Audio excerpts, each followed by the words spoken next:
Jam on toast. Hey there, welcome to the Jam. I'm Cameron. Today the toast is to Carrie. This is a video for week 27 of #We Are Movie Club.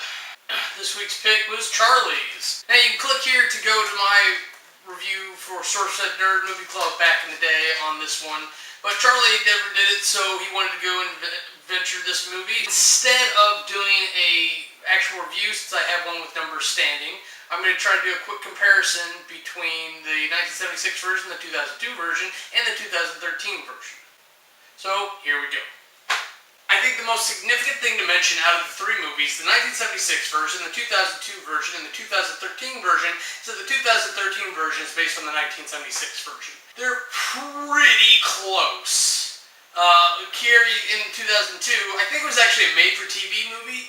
Definitely took a different spin, and they definitely mixed it up and set it up so that you could actually do a sequel, which they did.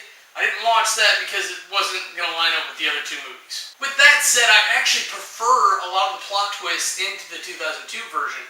Don't get me wrong, the 1976 version was written incredibly well, minus like the porn scene at the beginning. Honestly, I like naked women as much as the necktie. It really didn't have a place there. But it does kind of highlight the point too, that Sissy Spacek was kind of the hot girl out of a lot of them. Or at least she was who I dug. I kind of find the same recurring thing, even though they're lead actresses it's expected.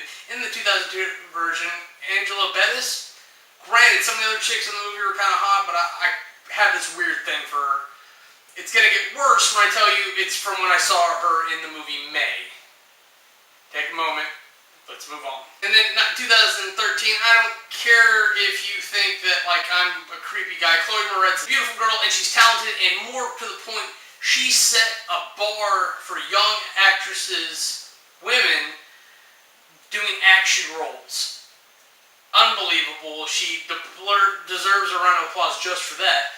But that said, her personality is way too big for the role of Carrie. Carrie is supposed to be this meek little girl who's trying to fight to get on top. Maybe Chloe Moretz can unleash it when she gets to raging on everybody, but honestly, she didn't stifle it enough to really pull off Carrie, and then when she finally got to unleash, I think somebody was holding her hand to direct her, because he was doing some weird shit. Let's just say it's nothing I would have expected from her. Mostly it's just things like this. But I gotta give credit where credit's due. Angela Bettis actually did weirder shit, but it actually worked really well.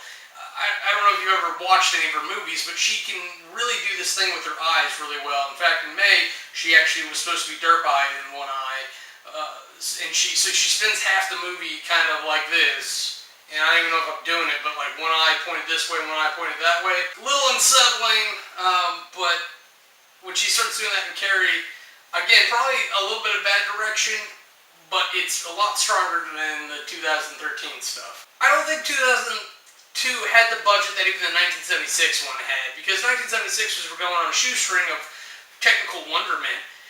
But they pulled it off. They got a momentous moment, and most importantly, it was memorable for everyone else there. Regardless of whether or not I really liked it or not, it was a notable horror movie of the time. I still think of this as more of a weird drama, like kind of a Columbine movie more than anything, with some sci-fi elements.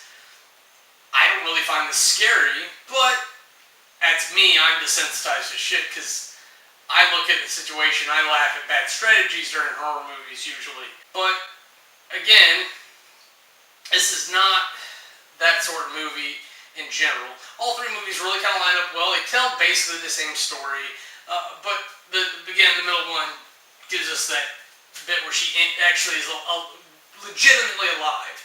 Which is weird that they took away the Carrie moment from Carrie. I'm sure that movie got tons of flack for that. I would be remiss if I didn't talk about heroes, victims, and villains.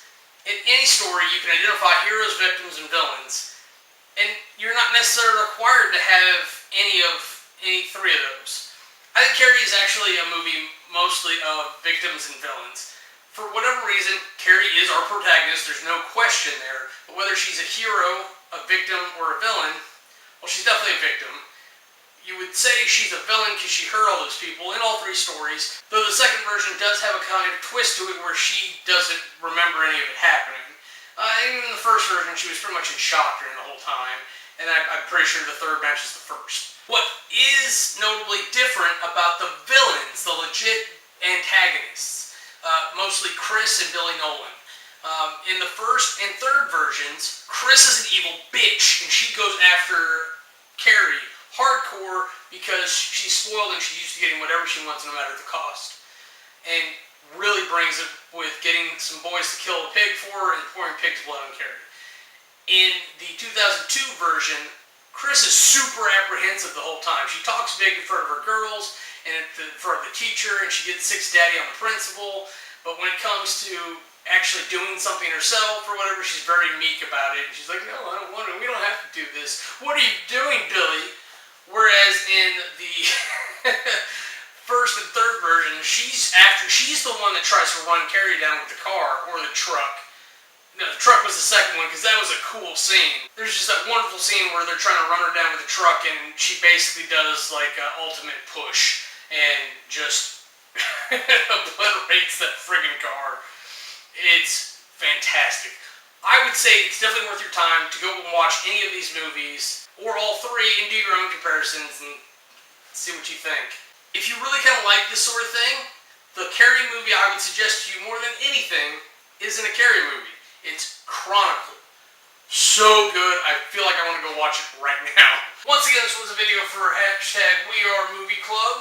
Go over here to check out Charlie, and since this was his pick for this week, it's good to revisit something I finally got to do kind of an analysis. It turned into a comparison, but hey, what can you do? And next week's going to be me! We're going to go back to Red vs. Blue Season 2. If you haven't watched Red vs. Blue before, go back and start with Season 1.